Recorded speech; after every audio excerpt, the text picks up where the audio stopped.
something that. Same with Amy Marcos.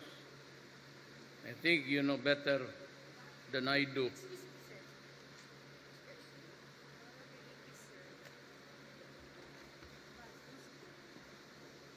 Liberal na. Sigurado na laro ka sa likod. Then Senator Cynthia Villar. Wala kailangan na itong mga tao nito Senado.